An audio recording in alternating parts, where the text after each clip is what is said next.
Dobrý den. Městys Drásov oslavil v sobotu 23. května 777 let od první zmínky o obci.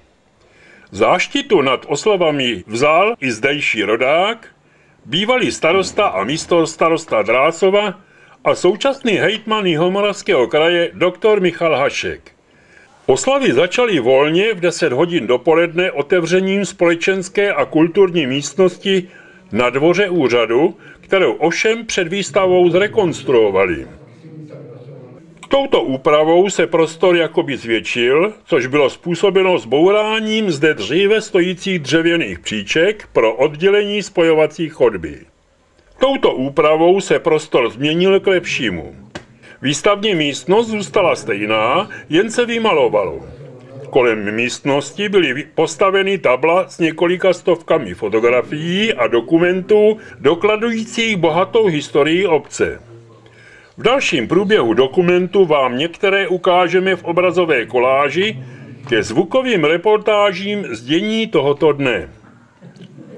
V 11 hodin dopoledne se uskutečnila ve zdejším kostele povýšení svatého kříže slavnostní mše s vysvěcením obecního praporu.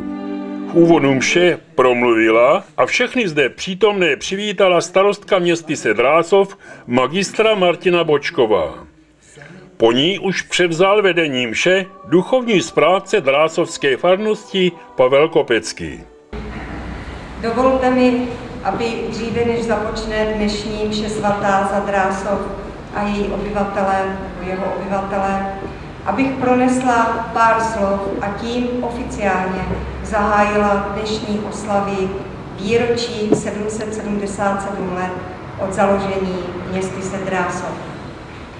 Vítám vás všechny tady v Drásovském kostelíčku, vítám vzácné hosty a především zde vítám našeho milého pana hejtmana, pana doktora Michala Haška, který je naším rodákem a který byl tak laskav, že poskytl nad dnešními oslavami svoji záštitu.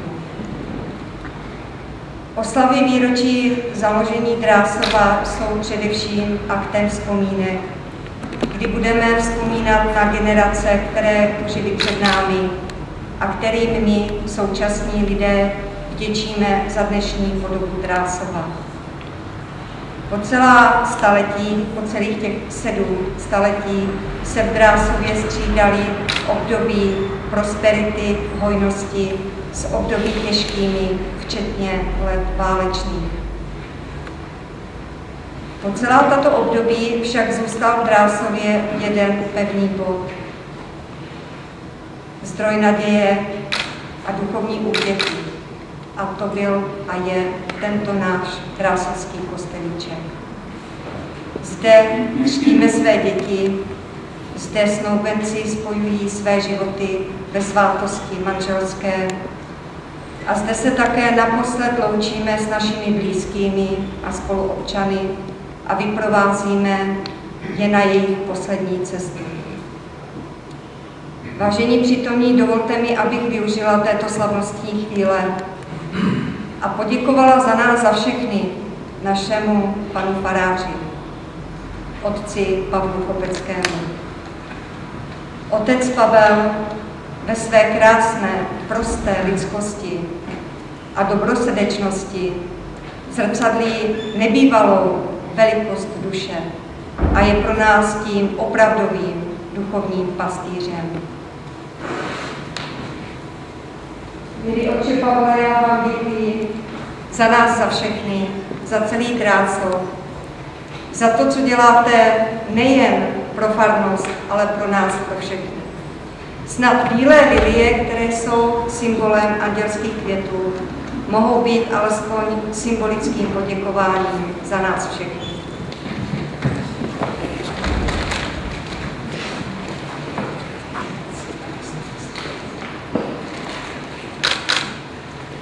A stejné poděkování patří dobré duši tohoto kostelíčku, naší sbormistryni a varhanici, paní inženýrce Alence Lavičkové, i té za nás za všechny děkuji. Historii Drásova psali generace před námi a je na nás, jak bude vypadat současnost a také budoucnost Drásova. Drásov netvoří jen jeho katastr, domy, zahrady, polnosti, příroda, ale především jeho obyvatelé a vztahy mezi nimi. Budou-li mezi námi panovat přátelské a láskyplné vztahy, bude se nám tu nejen dobře žít, ale především v láskyplných vztazích vychováme své děti, budoucí generaci, která bude tvořit zase tu budoucí podobu Drásova. Přála bych nám všem, aby z našich životů nikdy nevymizela radost, aby nevymizela vášeň, odvaha, odhodlání, nadšení pro všechno, co děláme. Přála bych nám, aby nevymizela poezie a aby jsme nikdy nestratili ze života soucit s lidmi, kteří strádají. Přála bych nám štěstí na všech našich cestách, při všem, co děláme, při každé naší práci. Svědomím, že skutečně šťastnými nás může učinit jenom láska, která vychází z nás samých. Krásné výročí celému Drásovu. Vítám vás, představitelé pana hejtmana.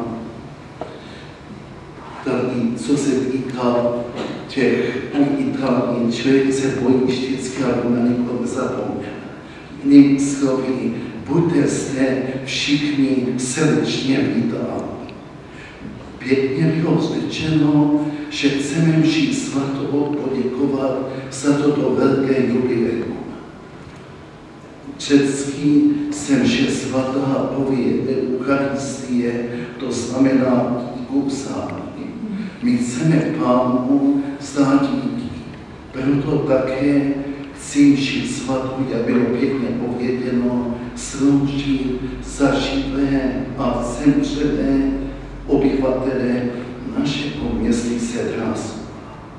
Nejprve svá srdce očistíme lítostí nad svými hříchy, také poprosíme za odpuštění.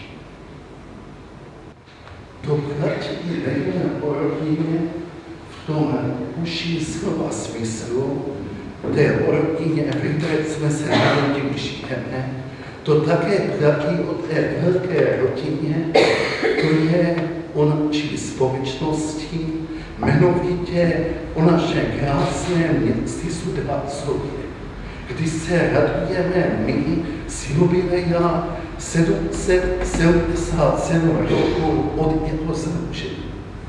Proto se zde scházíme.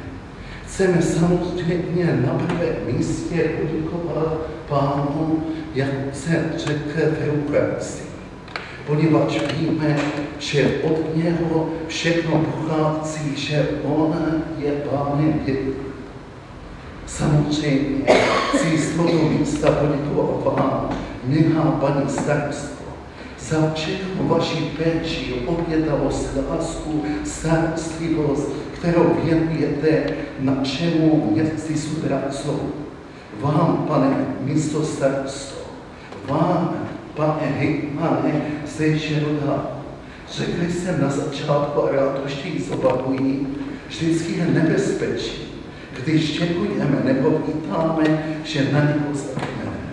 Což potom mrzí toho člověka, který třeba hodně udělal pro náš městys, no a mrzí to i mě jako kněze. Takže z tohoto místa chci poděkovat vám všem za všechno, co děláte pro takzvané obecné nebo i společné dobro. Děláte všechno proto, aby náš městský Drásov byl krásný, aby byl, když to řeknu, moderním slovem, tady jsme všichni žili pěkně v pohodě. Samozřejmě chci poděkovat i našim nemocným. Když je navštěvují, tak slyším, že i oni byli aktivní, pokud mohli zde v tomto našem městysu. To je má původ každé pravé společenství. Požehnané všem, které spojuje toto znamení, aby byli nositeli jednoty, vzájemné pomoci a pokoje. A jejich práce a snání upevňují ty hodnoty, které jsou ve shodě s tvou vůlí a s evangeliem tvého syna Ježíše Krista, našeho Pána. Amen.